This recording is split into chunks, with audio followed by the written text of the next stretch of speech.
ప్రస్తుతం మనం ఉన్నాం యాదగిరిగుట్ట మండలం సైదాపురం విలేజ్ లో. ఇక్కడ మనకు తెలుసు మాందీశ్వర ఆలయం ఉంటుంది.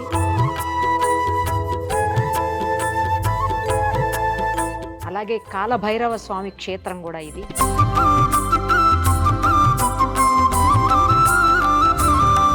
వీటితో పాటు ముక్కోటి దేవతలకు నిలయమైనటువంటి గోమాతలు కూడా ఉంటారు ఇక్కడ.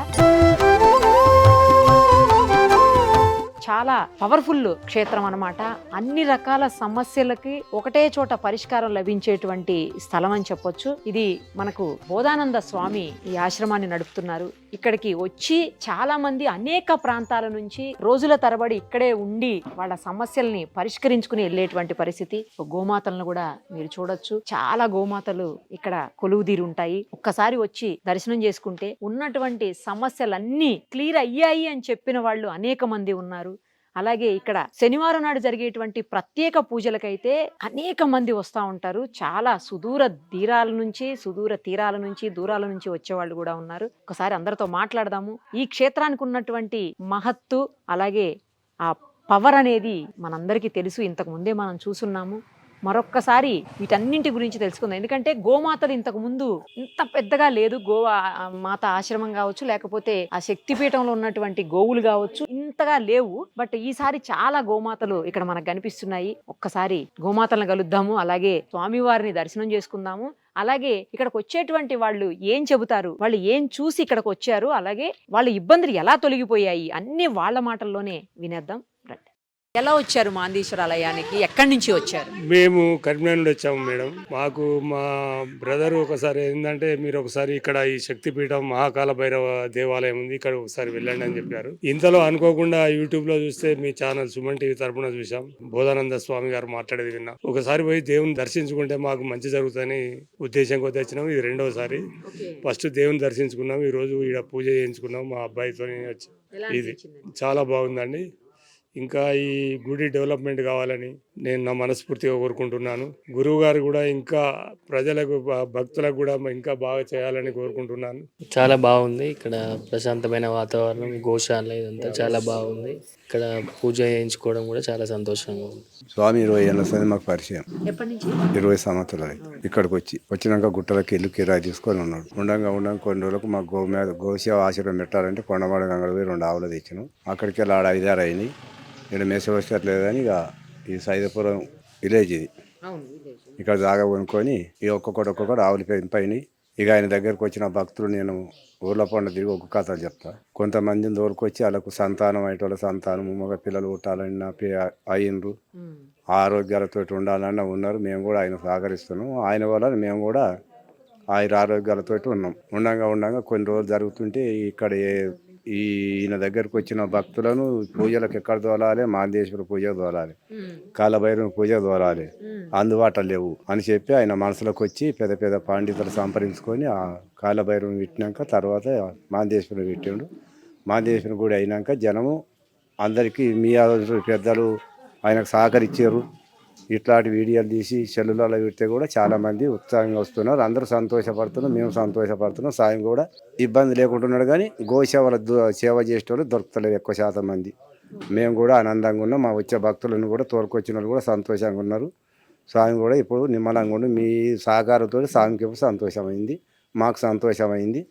ఇంకా మీరు కూడా ఇంకేదైనా సహకరిస్తే గోమాతల కొరకు సంతోషంగా చేస్తే మాకు సంతోషం. మేము యాక్చువల్లీ మీ ఛానల్లో ఇది చూసే మేము ఇక్కడికి వచ్చాము. మేము హైదరాబాద్ నుంచి వచ్చాము. అప్పుడు మేము కొంచెం అంటే చాలా కష్టమైన పరిస్థితుల్లో ఉన్నాము. ఆ టైంలో మాకు మీ టీవీ ఛానల్ ద్వారా ఈ టెంపుల్ గురించి తెలిసింది. ఆ తర్వాత మేము ఇక్కడికి వచ్చాము, స్వామిని కలిసాము. ఇక్కడ పరిహారాలు అంటే దేవుడికి మొక్కుకున్నాము, హోమం చేయించుకున్నాము. మాకు చాలా రిలీఫ్ దొరికింది, మ్యాక్సిమం రిలీఫ్ దొరికింది. అంటే పీస్ ఆఫ్ మైండ్, మనకి ఎంత ఏది ఉన్నా పీస్ ఆఫ్ మైండ్ అనేది ఉండాలి. ఇక్కడికి వస్తే మాత్రం అది చాలా మంచిగా అనిపిస్తుంది. ఇన్ని రోజులు మాకు ఎక్కడైనా హాలిడేస్ వస్తే ఎక్కడికైనా ట్రిప్ ఎక్కడికైనా వెళ్ళాలనిపించేది. ఇప్పుడు హాలిడేస్ వస్తే మా పిల్లలు ఆశ్రమంకి వెళ్దామన్నా, అంటే ఇక్కడ ఎన్విరాన్మెంట్, నేచర్, గోసేవ చాలా బాగుంటుంది. అంటే భక్తులు కూడా మేము దాదాపు 4 months నుంచి వస్తున్నాము. వచ్చినప్పటి నుంచి కూడా రాను పెరుగుతున్నారు. నిజంగా ఇక్కడ టెంపుల్కి చాలా ప్రశస్తి బాగుందండి. ఎవరైనా వచ్చినా ఇక్కడ మంచి జరుగుతుందని నేను గట్టిగా చెప్పగలుగుతాను. కాకపోతే ఇక్కడ గోసేవ కొంచెం అంటే ఆవులని స్వామి గారు చాలా ఇబ్బంది పడుతూ ఆశ్రమాన్ని రన్ చేస్తున్నారు. మాకు తోచింది మేం చేస్తున్నాము. ఇంకా భక్తులు ఎవరైనా వచ్చి ఇక్కడ గోసేవ నిమిత్తం ఏదైనా దాన ధర్మాలు ఏది ఇచ్చినా అది వాళ్ళకి మంచిది, అందరికీ మంచిది. మన కల్చర్ని మనం కాపాడుకున్న వాళ్ళం అవుతాము. ఏం చేస్తారండి మీరు? నేను సబ్ ఇన్స్పెక్టర్ ఆఫ్ పోలీస్ అండి. ఎక్కడండి? నేను ఇప్పుడు గచ్చిబౌలి షీ టీమ్స్లో ఉన్నాను. నైస్ నైస్ నైస్, సూపర్ అండి. కాచిగూడలో ఉంటాం. నా 2 కొడుకులు యుఎస్లో ఉంటారు. నా మనవాడికి కొంచెం ప్రాబ్లం ఉన్నది.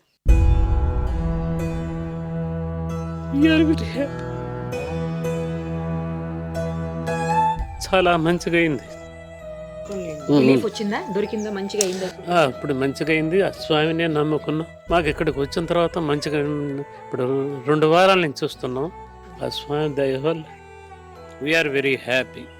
మాకు తోచిన సహాయం ఆ గోవులకు కూడా చేస్తాం. స్వామి కూడా ఆ స్వామి అనుగ్రహం ఉంటే అంతా మంచిగా. నా పేరు కృష్ణ అండి, హైదరాబాద్ నుంచి వచ్చాము. మొదలు అమ్మ ఎక్కువగా మీ ఛానల్ చూసేవారు. చూస్తుంటే అరక్కోణం అక్కడ స్వామిని వెళ్ళి రావాలని నేను అన్ని ప్లాన్ చేసుకున్నాను. కరెక్ట్గా ఆ రోజు ఎందుకో బోధానంద్ గారిది అన్ఫార్చునేట్లీ ఇంకా రావాలని ఉంది. అందుకని ఇంకా అన్ఫార్చునేట్ అంతే అదే అదే అదే ఫార్చునేట్లీ అలా అలా అలా కలిసి వచ్చింది. ఇంకెమ్మటే ఆయన దగ్గరికి వచ్చేసాం. ఇంకా వచ్చి రాగానే ఎవ్రీథింగ్ అసలు చాలా బాగుందండి. వచ్చిన రోజు నుంచి డెవలప్మెంట్ వైజ్ ఎవ్రీథింగ్ ఫైనాన్షియల్ కానీ నా బిజినెస్ రిలేటెడ్ కానీ అన్నీ చాలా బాగున్నాయి. గోసేవకు కూడా మా సాయం అంతా మేము కూడా చేయాలని మేము కోరుకుంటున్నాం. ప్రస్తుతం మనతో పాటు ఉన్నారు చింత రుక్మాంగదరావు గారు. ఆయన ప్రముఖ తంత్ర జ్యోతిష్యులు, అలాగే జ్యోతిష్య రత్న, జ్యోతిష్య సామ్రాట్ అవార్డు గ్రహీత కూడా ఆయన. ఒక్కసారి వారితో మాట్లాడదాం. అలాగే మనకు తెలిసినటువంటి బోధానంద స్వామి కూడా ప్రస్తుతం మనతో పాటే ఉన్నారు. వారిద్దరితో కూడా మాట్లాడదాం. నమస్తే అండి. మాతృదేవోభవ, పితృదేవోభవ, ఆచార్య దేవోభవ. ఓం నమో మాందేశ్వరాయ నమః. అందరూ బాగుండాలి, అందరికీ మంచి జరగాలి. బాగా చెప్పారు స్టార్టింగే. అయితే నేను ఇప్పటి వరకు జ్యోతిష్యులు విన్నాను, బట్ తంత్ర జ్యోతిష్యులు అనేది ఫస్ట్ టైం వింటున్నాను నేను. ఏంటి జ్యోతిష్యులకి తంత్ర జ్యోతిష్యులకి తేడా ఏంటి? ఫస్ట్ అది చెప్పి తర్వాత స్వామివారి గురించి మాట్లాడదాం. ఇప్పుడు మన ఇంట్లో చిన్న చిన్న ప్రోగ్రామ్స్ జరుగుతుంటాయి. యా. నామకరణము, విద్యాభ్యాసము, లేదా పిల్లలకు భోగి పళ్ళు పోయడము, ఇవన్నీ చిన్న చిన్న ప్రోగ్రామ్స్. వీటిని ఏమంటారు? తంతు అంటారు. మా తంతు ముగించండి, వేరే పనులు చూసుకుందాము. చిన్న చిన్న కార్యక్రమం తంతు. తంత్రము అంటే ఏమంటే కొన్ని ప్రత్యేకమైన ఆలోచనలతో, ప్రత్యేకమైన వస్తువులతో చేసేటువంటి మన యొక్క కష్టాలను తొలగించుకుంటుంటే ఒక విధానము తంత్రము అంటే. ఈ విధానాన్ని తెలియజేస్తూ చెప్పే జ్యోతిష్యమే తంత్ర జ్యోతిష్యము. ఇక తాంత్రికము ఉంది. తాంత్రికము అంటే నిర్జన ప్రదేశాల్లో, అర్ధరాత్రి అమావాస్య రోజు, నదీ తీరాల్లో, సముద్ర తీరాల్లో, అడవుల్లో, నిశిరాత్రుల్లో చేసేటువంటి క్షుద్ర పూజలు తాంత్రికాలు. తంతు, తంత్రము, తాంత్రికము. తాంత్రికులు సమాజంలో ఉండరు. వాళ్ళు హిమాలయాల్లో ఉంటారు, లేదంటే ఇంకెక్కడ కేకారణ్యాల్లో ఉంటారు, శ్మశానాల వెంట ప్రాంతాల్లో ఉంటారు. వాళ్ళకి పబ్లిక్ తో అవసరం లేదు. ఇక్కడ తంత్ర జ్యోతిష్యం సమస్యలు. ఇప్పుడు జ్యోతిష్యం ఏం చెప్తుంది? ఆలయానికి వెళ్ళి నమస్కారం చేసుకోరా అంటుంది. తంత్ర జ్యోతిష్యం ఏం చెప్తుంది? ఆలయానికి వెళ్ళి సేవ చేయమంటుంది. అక్కడ చెట్ల కింద చీమలు ఉంటే నూకలు వెయ్యి, చక్కెర వెయ్యి, ఆలయాన్ని శుభ్రం చెయ్యి, ఆలయానికి 1 గంట కొనివ్వు, ఆలయానికి 1 కరెంట్ ఛార్జీ కట్టు, నమస్కారం పెట్టుకుని వస్తున్నాము. మనకు కావాల్సిన మనకు భగవంతుడు అంటే మనం భగవత్ సేవ చేయాలి. సేవకు భగవంతుడు బానిస ఎప్పుడు కానీ. మనం ఇలా వెళ్ళి అలా నమస్కారం చెప్పి టాటా చెప్పేసి వస్తే మనం పెట్టుకున్నటువంటి ఏజెంట్లేం కాదు కదా దేవతలు. మనకేం కావాలని, మనకు ఒకటి కావాలంటే మనం ఏం ఇస్తున్నాం, ఏం సేవ చేస్తున్నాం. మన బట్టలు, మన ఆస్తిపాస్తులు దేవుడు చూడు. మన యొక్క అటెన్షన్, మన యొక్క క్రమశిక్షణ చూస్తాడు. మనం చేసే సేవా తత్పరత, ఆతృత, ఆ తపన, ఆ బర్నింగ్ డిజైర్, దీన్ని చూస్తాడు భగవంతుడు. అది నేర్పించేది తంత్ర జ్యోతిష్యం. ఇక్కడ యజ్ఞాలు, యాగాలు ఉండవు, హోమాలు ఉండవు, నవరత్నాలు ఉండవు, యంత్రాలు ఉండవు. సేవాభావాన్ని అభివృద్ధి చేస్తాం. అది ఎలా చేయాలని నేర్పించే విధానమే తంత్ర జ్యోతిష్య విధానం. కాబట్టి ఈ తంత్ర జ్యోతిష్యం అనేటువంటి ఈ యొక్క విధానాన్ని తీసుకొచ్చినటువంటి వ్యక్తిగా నాకు ఎంతో మందిలో గుర్తింపు వచ్చింది. ఎంతో మంది ఆచరించుకుంటున్నారు. అందులో భాగంగానే నవగ్రహాల్లో క్లిష్ట పరిస్థితులు ఉన్నప్పుడు ఉద్భవించినటువంటి 10వ గ్రహము మాందేశ్వరుడు. ఈ మాందేశ్వరుడు శనేశ్వరుని కుమారుడు, సూర్యుడు వీళ్ళ తాత. ఈయనకు ఒక ఘనమైన చరిత్ర ఉంది. ఆయన ఫ్యామిలీ బ్యాక్గ్రౌండ్ అది. నవగ్రహాలు నిస్సహాయ స్థితిలో ఉన్నప్పుడు అంటే రావణ బ్రహ్మ ఆయన ఒక జ్యోతిష్యుడు శనిగ్రహాన్ని లాభంలో పెట్టుకుని ఉన్నప్పుడు ఒక బిడ్డకు ముహూర్తం పెట్టుకుంటే పుట్టే బిడ్డకు జితేంద్రుడు అవుతాడని ఆయన శనిగ్రహాన్ని బలవంతంగా లాభంలో ఉండాల్సిందని నిర్బంధించి ఆయన అలా చేయడం వల్ల అది ప్రకృతి విరుద్ధం. కాబట్టి గ్రహాలు, అష్టదిక్పాలకులు ఆయనకు వశపడాలని ఆయనకు వరం ఉంది రావణ బ్రహ్మకు. అప్పుడు శనేశ్వరుడు కర్మకారకుడు. కర్మ అంటే ఏమి? మీరు నాతో మాట్లాడేది ఒక కర్మే, నేను మీతో మాట్లాడడం ఒక కర్మే, నేను ఏ పని చేయను అని చెప్పేది కూడా ఒక కర్మే. ఈ కర్మే లేకపోతే మనకు ఆయుష్ ఆ రోజు ఉండదు. కాబట్టి ఆ కర్మ నిర్ణయించడం, శనిగ్రహాన్ని నిర్బంధించడము ఆయన తన ఎడమ కాలు తీసి ద్వాదశ స్థానంలో పెట్టాడు, నష్టంలో పెట్టాడు. ఓకే. అప్పుడు రావణాసుడు ఆ కాళ్ళని ఖండించాడు. అది ఎగిరి ఆ ముక్క ఎక్కడ పడింది? ఇంద్రజిత్తు యొక్క లగ్నంలో పడింది. అది ఒక గ్రహమైంది, అదే ప్రేత గ్రహమైంది. అదే రావణ కుంభకర్ణ ఇంద్రజిత్తు సంహారం చేసేదానికి కారణమైంది.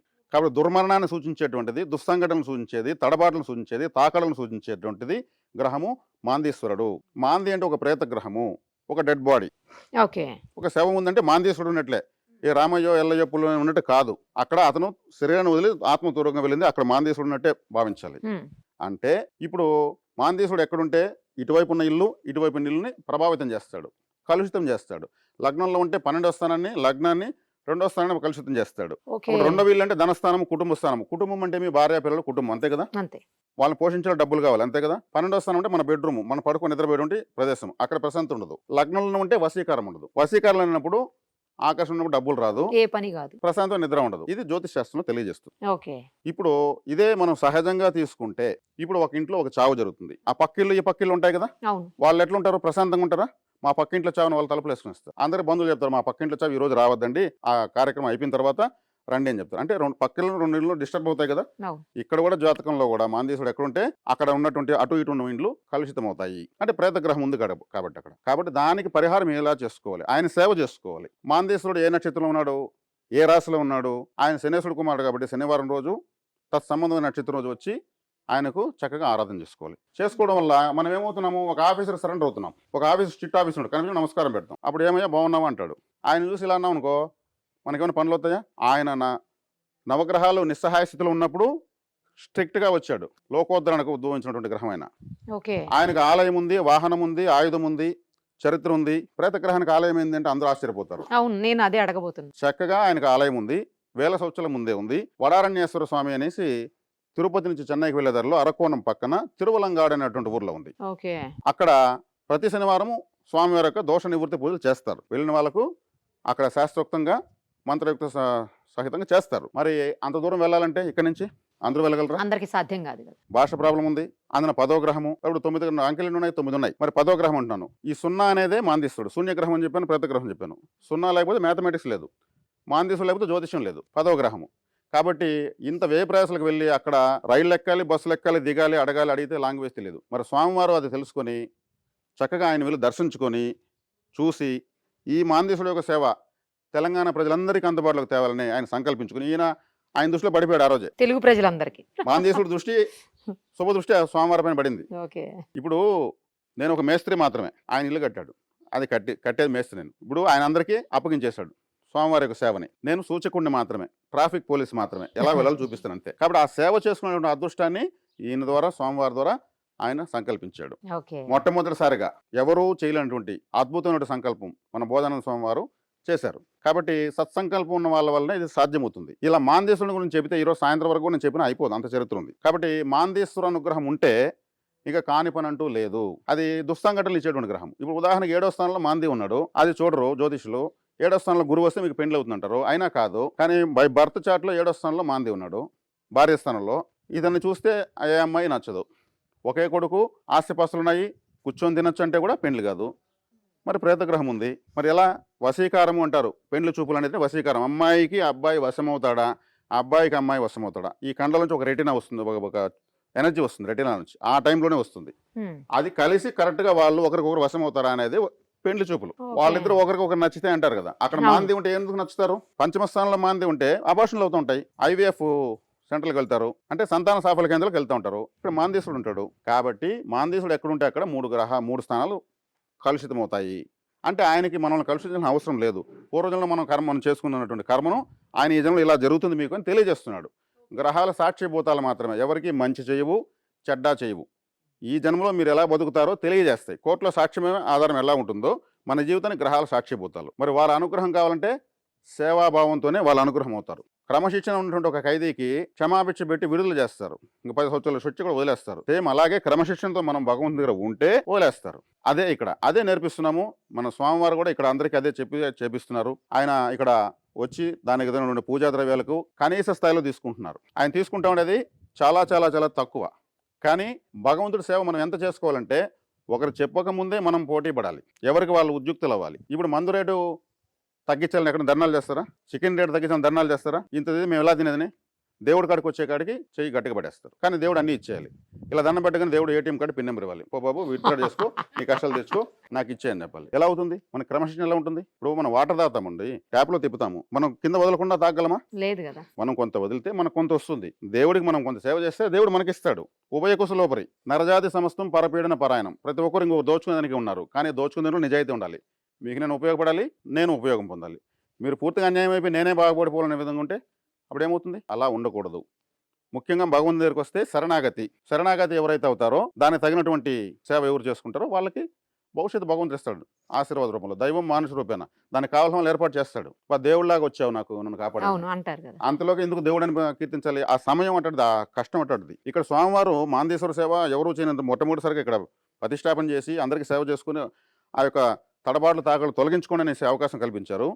అత్యద్భుతంగా 3 కోట్ల దేవతల నిలయమైనటువంటి గోశాలను ఇక్కడ పెట్టారు. కాలభైరవ క్షేత్రం, కాలభైరవుడు అంటే కాలపురుషుడు, సృష్టికర్తనే సృష్టించినటువంటి గొప్ప శక్తివంతమైన దేవుడు ఆయన. కాలభైరవ క్షేత్రము, కాలభైరవుడు అంటే ఒక వాల్ క్లాక్ అనమాట. మన టైం ముందుకు తిప్పుతాడు, వెనక్కి తిప్పుతాడు, ఆపేస్తాడు. ఆయన సేవ చేసుకుంటే టైం టు టైం అన్నీ చేస్తాడు. మరి కాలభైరవుడు అంటే సాక్షాత్ పరమేశ్వరుడు అని చెప్పాడు. భైరవ సేవ చేస్తే నా సేవ చేయాల్సిన పని లేదు అన్నాడు. అంత ఇష్టం పరమేశ్వరుడికే కాలభైరవుడు అంటే. కాబట్టి భైరవ సేవ, గోసేవ, మాందేశ్వర సేవ, సమస్త దైవశక్తి ఇక్కడ నిక్షిప్తమై ఉంది ఇంత ప్రశాంతమైన వాతావరణంలో. ఇక్కడ సేవ చేసుకుంటే కర్మ ఎందుకు ఉంటుంది? చేసుకున్న వాళ్ళకు బర్న్ అయిపోతుంది. కర్మ తొలగించుకోవాలంటే ఈ క్షేత్రానికి వస్తే మొత్తం తొలగిపోతుంది. కాబట్టి ధర్మదేవత ఉన్నటువంటి ప్రదేశం ఇది. ధర్మదేవత గోవే కదా. ఇప్పుడు పులి అన్ని జంతువులు వేటాడుతుంది, అది 4 పిల్లలు పెడుతుంది. సింహము అన్నింటిని వేటాడుతుంది, అది 4-5 పిల్లలు పెడుతుంది. దాన్ని ఏ జంతువు వేటాడదు. గోవుని అందరూ ప్రపంచవ్యాప్తంగా హింసిస్తున్నారు, ఇది ఏ జంతువు ఎవరిని వేటాడదు. మరి ఆవులు ఎక్కువ ఉన్నాయా, పుల్లు ఎక్కువ ఉన్నాయా? అది ధర్మం అంటే. ధర్మదేవతకి ఇదే ప్రత్యక్ష నిదర్శనం. ధర్మాన్ని ఎవరు నశింపు చేయలేరు. కాబట్టి ఈ గోసేవ చేసుకోవడం వల్ల ఆ 3 కోట్ల దేవతలు పరుగున వచ్చి ఆ గోవులో జరిపారు. వాళ్ళకి ఇష్టమైనటువంటి ప్రదేశం గోమాత. ఇక్కడ గోమాతకు మన చేత్తో మనం తిండి తినిపిస్తే ఆ గోవు బయటకు వదిలినటువంటి ఆ యొక్క బ్రీతింగ్ మనకు వస్తే గ్రహదోషం పోతుంది. అది పీల్చుకుంటే మనలో చెడును లాగేస్తుంది. అందుకే ఇసురు వేయకూడదు, గోవుకు తినిపించాలి చక్కగా. అది పైకి పీల్చినా లోపలికి వదిలినా దైవశక్తి వస్తుంది, దైవశక్తి తీసుకుంటూ ఉంటుంది, మనలో చెడును లాగేస్తుంది, మనకు దైవశక్తిని ఇన్స్టాల్ చేస్తుంది. అది గోసేవ అలా తప్పించాలి.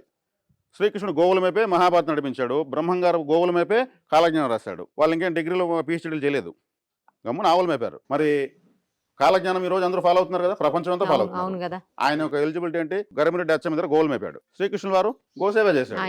ఇంకే వాళ్ళకి అతీతమైంది ఏముంది? సృష్టి వాళ్ళకు వశమైంది. మరి ఇక్కడ ఆ గోసేవ ఇక్కడ ఉంది, చాలా సులభంగా ఉంది. అరచేతుల్లో మనకు వడ్డించిన విస్తరలాగా ఉంది ఇక్కడ దైవసేవ. కాబట్టి ఇక్కడ గోవులు ఎంత ప్రశాంతత కనిపిస్తాయి. ఒక గోవు 4 సాకేస్తుంది, ఒక భార్యాభర్త 2 పిల్లలు. ధర్మదేవత కాబట్టి ప్రపంచానికి అన్నం పెడతా ఉంది. కాబట్టి వృషభము అంటే ఎద్దు, వృషభ రాశి ఉంది. మళ్ళీ షేర్ మార్కెట్ కి బుల్ రన్ అంటారు, ఎద్దు పెడతారు. వాళ్ళు జ్యోతిష్ చూసుకుని పెట్టలేదు, అది ధనరాశి. అంటే ఎద్దులు వ్యవసాయం చేసి ప్రపంచానికి అన్నం పెట్టాయి, పశువులే పెట్టాయి. ఈ రోజు కూడా అదే. కాబట్టి గోసేవ గురించి ఎంత ఎక్కువ చెప్తే అంత తక్కువ చెప్పినట్లే. అటువంటి అదృష్టం ఇక్కడ వచ్చి 1 గంట సేపు ఆ గోవుల మధ్యలో ఉంటూ వాటి సేవ చేస్తే ఆ బ్రీతింగ్, ఆ పేడ పంచితము, వాటి యొక్క దీన్ని మనం కడుపుండా పీలిస్తే మనకున్నటువంటి గ్రహ దోషాలు, సమస్య దోషాలు పోతాయి. రాబోయే జన్మలు ఉండేటువంటి దోషాలు కూడా ఇప్పుడే పుడుస్తాయి. పుల్లారెడ్డి నేతి మిఠాయి షాప్లోకి వెళ్తే ఏం పిలుస్తాము? నెయ్యి పిలుస్తాం గంట సేపు. ఒక ఫ్లవర్ మార్కెట్లోకి వెళ్తే పూల వాసన పిలుస్తాం. ఓ దుర్గంధమైనటువంటి డ్రైనేజ్ చెప్పకుండా దుర్గంధాన్ని పిలుస్తాం. ఓ గోశాలలో ఉంటే ఏం పిలుస్తాము? ఈ ఇక్కడ ప్రకృతిలో కలిసిపోయినటువంటి గోశక్తిని, దైవశక్తిని కడుపుండా పిలుచుకుంటాం. మరి ఇంత అనుకూలంగా మనకు అరచేతిలో పెట్టాడు మన స్వామివారు గోవులను ఇక్కడ పెట్టి. వాటికి మనం తిండే తినిపిస్తే మనకు అదృష్టం ఉండాలి కదా. అదృష్టము ఉన్న వాళ్ళు ఇక్కడ సేవ చేసుకోగలుగుతారు. కాబట్టి ప్రతి ఒక్కరు అదృష్టవంతులే, దాన్ని వెతుక్కోవాలి. ఇసుక చక్కెర వేసే చీమలు ఏమి ఎత్తుకుంటాయండి? చక్కెరగా ఎత్తుకుంటాయి, ఇసుక ఎత్తుకో కదా. మనం ఎందుకు ఇసుక ఎత్తుకోవాలి? ఎక్కడ కూడా ఏదో చేసి ఇక్కడికి వస్తే దైవత్వాన్నే పిలుస్తాం. ఇక్కడ మనం ఏమన్నా శ్లోకాలు, స్తోత్రాలు, కవచాలు చెప్పే అర్థం కాకుండా సహజమైనటువంటి భాషలో, సరళమైన భాషలో, కుటుంబ భాషలో, ఫ్యామిలీ భాషలో, ఫ్రెండ్లీ భాషలో, నేచురల్గా, సోషల్గా మనం మాట్లాడుతున్నాం. అందరికీ అర్థమవుతుంది. ఈ సేవ చేసుకుని పోటీలు పడాలి. చేసుకున్న వాళ్ళకి చేసుకున్నంత అంటారు. అట్లా ఎంత ఎక్కువ ఇక్కడికి వస్తే అంత ఎక్కువగా దైవశక్తిని పొందొచ్చు. మరి మాందేశ్వరుడు యొక్క శక్తిని మీకు చెప్పాను కదా, దశమగ్రహం. ఆయన వృత్తి స్థానంలో ఉంటే వృత్తి తడబాటిస్తాడు. బాబు నీకు ఈ జన్మలో వృత్తిలో తడబాట్లు, నేను ఇన్ని వ్యాపారాలు చేశాను, నేను చేయని వ్యాపారం అంటూ లేదు, ఆడ 2 లక్షలు పోయింది, 7 లక్షలు పోయింది అంటుంటారు. అక్కడ మాందేశ్వరుడు యొక్క తాకడు ఉంటుంది. తండ్రి సడన్గా చనిపోతాడు, పితృస్థానంలో మాందేశ్వరుడు ఉంటాడు. మాతృస్థానంలో మాందేశ్వరుడు తల్లికి టకామని చిన్నపిల్లప్పుడు చనిపోతారు కదా, అంటే దుర్మరణాన్ని సూచించే గ్రహం కదా. ఇది తెలియకపోవడం వల్ల, జ్యోతిషాస్త్రం వెలికి తీయకుండా చెప్పకుండా పోవడం వల్ల ఎన్నో నష్టాలు జరిగాయి. ఇప్పుడు తీసుకొచ్చాం. ఈ సైదాపురంలో స్వామివారు వచ్చి వెలిశారు. అదేవిధంగా ఇక్కడ గోసేవ చేసుకోవచ్చు, కాలభైరవుని యొక్క ఆశీర్వాదం తీసుకోవచ్చు. కాబట్టి ఇక్కడ మన ఆలయాల్లో ఉన్నంత శక్తి, మన దేవతా పరిహారాలు ఉన్నంత శక్తి ఇంకెక్కడ ప్రపంచంలో లేదు. అమావాస్య రోజు ఇక్కడ ప్రత్యేకమైనటువంటి పూజలు చాలా అద్భుతంగా జరుగుతాయి. అమావాస్య రోజు ఒక ప్రత్యేకత ఏమంటే భూమి నుంచి ఒక ప్రత్యేకమైన శక్తి విశేషంగా విడుదలవుతుంది. అమావాస్య రోజు, పౌర్ణమి రోజు ఆకాశం నుంచి విడుదలవుతుంది. ఆ రోజు పూర్ణంగా చంద్రుడు ఉంటాడు. అది పూర్ణతిథి, ఇది శూన్యతిథి. శూన్యతిథి రోజు భూమి నుంచి శక్తి విడుదలవుతుంది, పూర్ణతిథి రోజు ఆకాశం నుంచి శక్తి విడుదలవుతుంది. కాబట్టి అమావాస్య రోజు ఇక్కడ ప్రత్యేకమైన శక్తి ఇక్కడ విడుదలవుతూ ఉంటుంది. అమావాస్య రోజు ఇక్కడ వచ్చి కాలభైరవ సేవ, మరి మాందేశ్వర సేవ ఎంత చేసుకుంటే వద్దన్నారు? ఎన్ని దోషాలకు పరిహారాలు ఉంది ఇక్కడ. అమావాస్య రోజు చతుష్పాదకరణం ఉంటుంది. జ్యోతిష్యంలో తిథి, వారము, యోగము, నక్షత్రము, కరణం 5 ఉంటాయి. తిథి, వార, యోగ, నక్షత్ర, కరణాలు 5 ఉంటాయి. అదే 5 పంచాంగములు. ఈ 5లో కరణం చాలా శక్తివంతమైంది. కరణం తప్పితే మరణం, అంటే చనిపోతారని కాదు, కరణాన్ని పట్టించుకోకపోతే సరైనటువంటి జీవన విధానాలకు వెళ్ళలేరు. ఈ కరణానికి ఒక దేవత, ఒక జీవి, ఒక గ్రహం ఉంటుంది. ఈ అమావాస్య రోజు చతుష్పాదకరణం ఉంటుంది. అమావాస్య రోజు చతుష్పాదకరణం అంటే కాలభైరుడు ఆ కరణానికి అధిదేవత. కుక్క కరణ జీవి. భైరవారాధన చేసి వీధి కుక్కలు ఫుడ్ పెడితే ఆటోమేటిక్ గా కరణదేవత యాక్టివేట్ అయిపోతాడు. కాబట్టి అమావాస్య రోజు చతుష్పాదకరణం ఉన్నప్పుడు ఇక్కడ భైరవ సేవ విశేషంగా జరుగుతుంది. మన కాలభైరుడు కాబట్టి ఇప్పుడు కాశీకి వెళ్ళాలి, ఆయన అక్కడ వెలిసాడు కాబట్టి మరి అందరూ వెళ్ళగలరా? కాబట్టి మనకు అందుబాటులో ఉన్నటువంటి క్షేత్రమే కాశీ క్షేత్రం. అదే కాలభైరవ కాశీ క్షేత్రం. మరి సైదాపురంలో కాలభైరవ స్వామి యొక్క శక్తి విశేషంగా ఇక్కడ ఉంది. కాబట్టి చతుష్పాదకరణం రోజు ఇక్కడ భైరవ సేవ చేసుకోవడం చాలా చాలా ఇంపార్టెంట్. భైరవుడు అంటే కాలపురుషుడు అని చెప్పాను నేను. కాలపురుషుడు అంటే మేషం నుంచి మీనం వరకు ఉండేది కాలపురుష తత్వం. మేషరాశి కాలపురుషుడి తల, మీనరాశి ఆ భైరవుడు కాళ్ళు. ఇది మేము వివరిస్తాం, చాలా చాలా వీడియో చెప్పాం. కాలపురుష తత్వంలో ఇప్పుడు మనకు వాస్తులో ఎత్తుకుంటే వాస్తు పురుషుడు అంటారు. వాస్తు పురుషుడు తల ఈశాన్యంగా ఉంటుంది, కాళ్ళు నైరుతిగా ఉంటాయి. ఆయన బొగ్గిలై మన హాల్లో ఉంటుంది. ఆయన అవయవాలకు ఇబ్బంది లేకుండా ఇల్లు కట్టినప్పుడు బాగా ఉంటుందని. అట్లా కాలపురుషుడు అంటే కాలభైరవుడు. ఆయన తల మేషము, పాదాలు మీనం, ప్రతి అవయవం వస్తుంది. కాబట్టి చతుష్పాదకరణం రోజు మనకు అమావాస్య వస్తుంది. అమావాస్య వచ్చి ఇక్కడ కాలభైరవ సేవ చేస్తే కాని పని అంటే ఉంది. అంటే ద్వాదశ రాసుల స్వరూపం కాలపురుషుడు. మనం గతంలో ఎన్నో రాసులు పుట్టుంటాం, అక్కడ కొంత కర్మ పెండింగ్ ఉంటుంది. గతంలో కర్మ ఏదో ఇక్కడ అడ్డుకుంటా ఉందంటారు. ఆ రాసుల్లో ఉండేది కూడా ఇక్కడ శుభ్రం అయిపోతుంది. క్లెన్సింగ్. ఇది ఒక దైవికమైన థెరపీ. అన్నీ ఉన్నాయి కదా, magnet therapy, water therapy, music therapy, colour therapy, physiotherapy. ఈ థెరపీస్ అంతా కూడా ప్రపంచంలో యాక్సెప్ట్ చేశారు. ఇది కాస్మిక్ థెరపీ అని చెప్పొచ్చు, దైవికమైన థెరపీ అని చెప్పొచ్చు. ఇక్కడ వచ్చే కాడికి మొత్తం శుభ్రం అయిపోతారు. చేసుకోవాలంటే రావాలి, తప్పించాలి, పోటీలు పడాలి, పదే రావాలి. ఇప్పుడు ఒక ఎమ్మెల్యే ఉంటాడు, మీరు పరిచయం చేసుకుంటారు, తర్వాత సంవత్సరం తర్వాత కనిపిస్తారు, పరిచయం అడుగుతారు, ఎవరమ్మా అని అంటాడు. నేను సంవత్సరం ముందు వచ్చానంటే నాకేం గుర్తుంటుందన్నమాట. నెలల్లో వెళ్తే 10 మందిలో పిలుస్తారు, అమ్మా ఇటు రండమ్మా అంటారు. భగవంతు దృష్టిలో పడాలి. నేను వెళ్ళొచ్చాను నాకేం జరగలేదంటే ఇలా వెళ్ళి అటెండెన్స్ తీసుకొస్తే కాదు, పదే ఏ పని ఎక్కువ చేస్తామో అక్కడి నుంచి మనకు ఫలితం వస్తుంది. అదే భగవంతుని దగ్గర ఎక్కువ దృష్టిలో పడాలి. సినిమా హీరోలు కాదు, వాళ్ళేం దేవుళ్ళు కాదు కదా, వాళ్ళ కటౌట్లు ఎందుకు? మనసులో కట్టండి కటౌట్లు, భగవంతుని కట్టండి. సేవ చేసినట్టు విజువలైజేషన్ చేయండి. నేను 1 లక్ష రూపాయలు ఇక్కడ ఖర్చు పెట్టాను అని తప్పించండి, భగవంతుడు 10 లక్షలు ఇస్తాడు. దాన్ని 10% పెట్టు బాబు నువ్వు చాలు అని. ఖచ్చితంగా ఉందో ప్రూవ్ అయినాయి. ప్రాక్టికల్ నేను చూశాను, ఎంతోమంది నాకు ఫోన్ చేస్తున్నారు, నిజమండి మీరు చెప్పింది నిజమే, మేము చేస్తున్నాం, మా రిజల్ట్ కనిపిస్తా ఉంది అంటున్నారు. మరి ఎందుకు? అందరికీ అర్హత ఉంది, అందరికీ సాధ్యమే, అందరూ గొప్ప వాళ్ళే. ఇక్కడ కానిదంటే ఏం లేదు. మన శక్తి మనకి ఎప్పుడు చాలదు. కాబట్టి భగవంతుని శక్తి మనకు అవసరం. అది కావాలంటే ఆ తపన అవసరం. దానికంటే ఒక ప్రత్యేకమైన ప్రదేశం ఉంటుంది, అక్కడికి వెళ్ళిపోవాల్సిందే. కాబట్టి ఇప్పుడు మనకు ఆరోగ్యం బాగాలేకపోతే ఒక డాక్టర్ కావాలి, మన కంపెనీలో లెక్కలు బాగాలేకపోతే ఒక ఆడిటర్ కావాలి, దానికైనా డాక్టరు. మన జీవితం బాగుండాలంటే మనకు ఒక దేవత కావాలి. మరి దేవత ఇక్కడ ఉంది కదా, చూడు ఎంత బాగున్నాయి ప్రశాంతంగా, ఇంత గోవులు. ఈ గోసేవ చేసుకుంటే ఇంకా మరి మనం ఇంకే సేవ అవసరం లేదు. కాబట్టి ఇక్కడ పిల్లల పెళ్ళిళ్ళు కాకపోయినా గోసేవ చేయొచ్చు, ఉద్యోగాలు రాకపోయినా గోసేవ చేయొచ్చు, ఆరోగ్యం బాగాలేకపోయినా గోసేవ చేయొచ్చు. మన యొక్క సమస్త దోషాలను వాళ్ళు స్వీకరించి శుభాన్ని అనుగ్రహించేదానికి దేవతలు ఉండేది. ఇప్పుడు వినాయకుడి దగ్గర ఉంటే వినాయకుడు సపరేట్గా వెళ్ళాలి, ఇంకో దగ్గర సపరేట్గా వెళ్ళాలి. అందరు దేవతలు ఉన్న చోటుకి వెళ్తే అక్కడ కొంచెంసేపు అక్కడ కొంచెంసేపు వాటితో ఫోటోలు తీసుకుని సెల్ఫీలు తీసుకోవాలి. ఎవరితో సెల్ఫీలు తీసుకుని ఏమొస్తుంది? ఫోన్లో వైరస్ లోడ్ అవుతుంది. అదే గోవుతో తీసుకోండి, ఫోన్లో ఉన్న రిపేర్ కూడా ఎగిరిపోతుంది.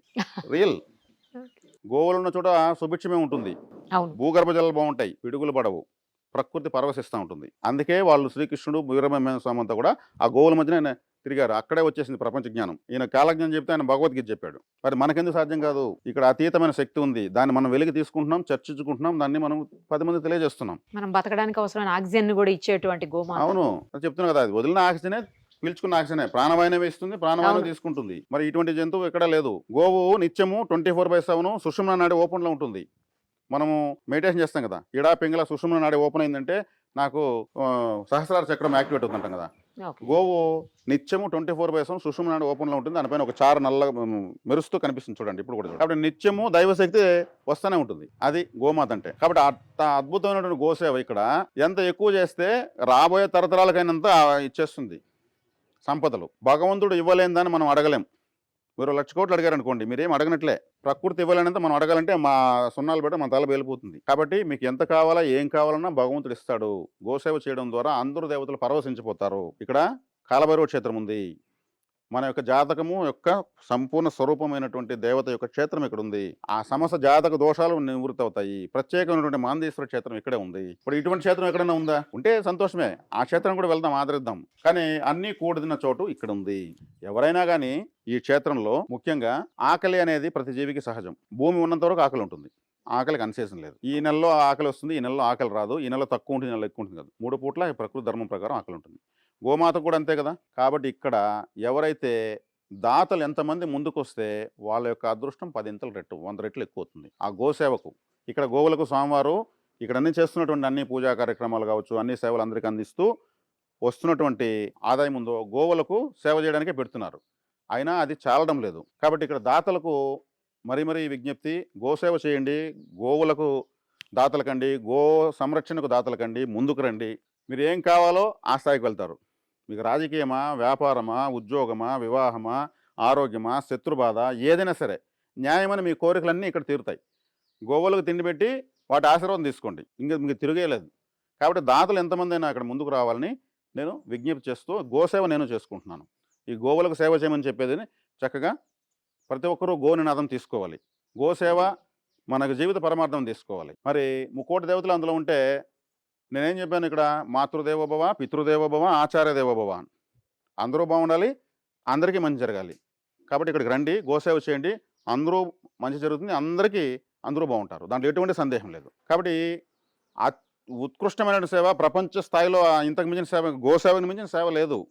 దాన్ని మనం ఎందుకు చేయలేకపోతున్నాము? మన వాళ్ళు మనం అద్దంలో చూసి తిట్టుకోవాలి. ఎందుకు మనం ఉండేది? వెళ్దాం. ఓ వారం రోజులు, నెల రోజులు, వారం చికెన్ మటన్ తినకపోతే, గోవుకు గడ్డి పెడితే, పశుగ్రాసం ఇస్తే ఎంత సంతోషం. మన 4 పనిష్మెంట్ ఇవ్వాలి. నేను ఇది త్యజించి నేను గోసేవ చేస్తున్నాను. అప్పుడు ఏముంది? ఆశీర్వాదం లభిస్తుంది. కాబట్టి కర్మ ఎవరు తొలగించలేరు. కానీ భగవంతుని ఎందుకు అప్పుడు నమ్మాలి? తొలగించలేరు కదా. కానీ భగవంతుని నమ్మితే, గోసేవ చేస్తే పాము అనేది తేలిగా మారుతుంది. విషజంతువే, అదే పామే వస్తే మనం మరిగిత్తాలి. దాని ప్లేస్లో అది దేవుడు కంప్రెస్ చేస్తాడు, తీవ్రత తగ్గిస్తాడు. ఈ కర్మ తీవ్రతలు తగ్గించుకోవడానికి మనకు దైవ సేవ కావాలి. గోసేవ చేస్తే మీ ఇష్ట దేవతలు, ఆరాధ్య దేవతలు, సమస్త దేవతలు అక్కడ ఉన్నారు. కాబట్టి అందుకని నిర్ణయించబడి ఇన్ని గోవులు ఇక్కడ రావాలంటే ప్రకృతి నిర్ణయించాల్సిందే. యూనివర్స్లో జియో ట్యాగ్ అయిపోయింది. ఇక్కడ ఇన్ని గోవులు వచ్చే తీరాలి, ఆ సేవ చేసుకోవాలి ఎక్కువ మందిని. కాబట్టి ఈ గో ఆశ్రమానికి గోలోకం నుంచి రాధాదేవి వచ్చింది. రాధాదేవి గోలోకం నుంచి వచ్చింది. శ్రీకృష్ణుడికి ఆమె ఇష్టసఖి. మరి ఆ మాత్రం ఎందుకు గోలోకం వచ్చింది? ఆ గోలోకం అంత శక్తివంతమైనది. అన్ని లోకాల కన్నా పైన ఉన్నది గోలోకం. అందుకే అత్యుష్టమైనటువంటి సేవ అయినా శ్రీకృష్ణుడే చేశాడు. మరి ఇక్కడ రాధాకృష్ణుల యొక్క శక్తి ఇక్కడ అపారంగా ఉంటుంది. కృష్ణ సేవ, రామసేవ, అన్ని సేవలు కన్నా ఉత్కృష్టమైన సేవ గోసేవ. ఇక్కడ మనం గోసేవ చేసి ఎక్కడికి వెళ్ళి దేవుడు నమస్కారం పెట్టినా ఇమీడియట్ పాస్ అవుతుంది, సిగ్నేచర్ పెట్టేస్తారు. అరే ఇతను గోసేవ చేస్తున్నాడు సైదాపురంలో. కాబట్టి గోసేవ అనేది అది తలమానికమైనది. దానికి మించిన సేవ ఇంకోట్లేదు. దాతలు మరీ నమస్కరించి నేను నా వంతుగా ప్రార్థిస్తున్నాను. ఇక్కడ గోసేవకు దాతలు ముందుకు రండి, మీ వంతుగా మీరు ఇవ్వండి. ఇక్కడ ఇంతే ఇవ్వాలని స్వామివారి నోటీస్ కూడా పెట్టలేదు. ఎవరి శక్తి మేర వాళ్ళు ఇస్తూనే ఉండాలి, చేస్తూనే వాళ్ళు. దానివల్ల ఏమవుతుంది? నేను ఏం చెప్పాను? తంత్రము అంటే కొన్ని ప్రత్యేకమైన వస్తువుల ద్వారా ప్రత్యేకమైన ఆలోచనతో చేసేది తంత్రము. దాని ద్వారా మన కర్మ కట్ అవుతుంది. ఇక్కడ ప్రత్యేకమైన ప్రదేశము, ఇక్కడ ప్రత్యేకమైన ప్రదేశానికి ఉన్నటువంటి ప్రత్యేకమైనటువంటి దేవతా శక్తి ఉంది, కాలభైరవ శక్తి ఉంది, గోశక్తి ఉంది, మాందేశ్వర శక్తి ఉంది. ఇక్కడ చేయడం వల్ల ఇది ఒక తంత్రము, అద్భుతంగా మీ యొక్క కర్మ కట్ అవుతుంది. మంత్రము, యంత్రము, తంత్రం ద్వారా ఎలా కర్మ కట్ అవుతుందో ఎలక్ట్రాన్, ప్రోటాన్, న్యూట్రాన్ లాగా ఇక్కడ గోశక్తి, కాలభైరవ శక్తి, మాందేశ్వర శక్తి ఇక్కడ ఎలక్ట్రాన్, ప్రోటాన్, న్యూట్రాన్ లాగా ఉంది. ఇక్కడికి వచ్చినప్పుడు మీకు ఏంటికి ఉంటుంది కర్మ అంటున్నాను నేను. ఒకటే మాట, అది ఏమో నా కర్మ అని తలగొట్టుకుంటారు ఏదైనా జరిగితే. అలా తలగొట్టుకోవడం అవసరం లేదు, హ్యాపీగా రండి. ఇక్కడ గోమాతకు సేవ చేయండి, గోమాతలు దాతలు కండి, ఇంకొంతమంది దాతలని ఇక్కడ తీసుకొచ్చి ఈ మహత్యాన్ని తెలియజేయండి. మీరు చేస్తున్నట్టు ఈ గోసేవ మీ తరతరాలకు కాపాడుతూనే ఉంటుంది. ఆదిశేషుల్లాగా శ్రీకృష్ణ అవతారం సంపూర్ణ అవతారము. సంపూర్ణ అవతారం ఎలా అయింది? ఆయన చేసిన గోసేవే. మిగిలిన అవతారాల్లో ఎక్కడ మహావిష్ణువు గోసేవ చేయలేదు, ఒక శ్రీకృష్ణ అవతారం చేశాడు. ఆయన మొత్తం తెలిసిపోయింది, రాముడు మనమే, మహావిష్ణువు మనమే, నరసింహస్వామి మనమే అని. అందుకే ఆయన చెప్పాడు, నేనే దేవుణ్ణి అని చెప్పిన ఏకైక అవతారం శ్రీకృష్ణ అవతారం. ఇంకెక్కడ దేవుడు చెప్పలేదు. ఆయన చేసిన గోసేవే ఆయనకు అంత ఇది ఇచ్చింది. కాబట్టి ఇక్కడ గోవులను ఆదరించడం ద్వారా అమావాస్య రోజు మీరు కాలపురుషుడైనటువంటి కాలభైరవ సేవ చేసుకోవడం ద్వారా మీ యొక్క తలరాతను ఆయన మారుస్తాడు, అనుగ్రహిస్తాడు. దానిలో ఎటువంటి సందేహం లేదు. సంతోషం.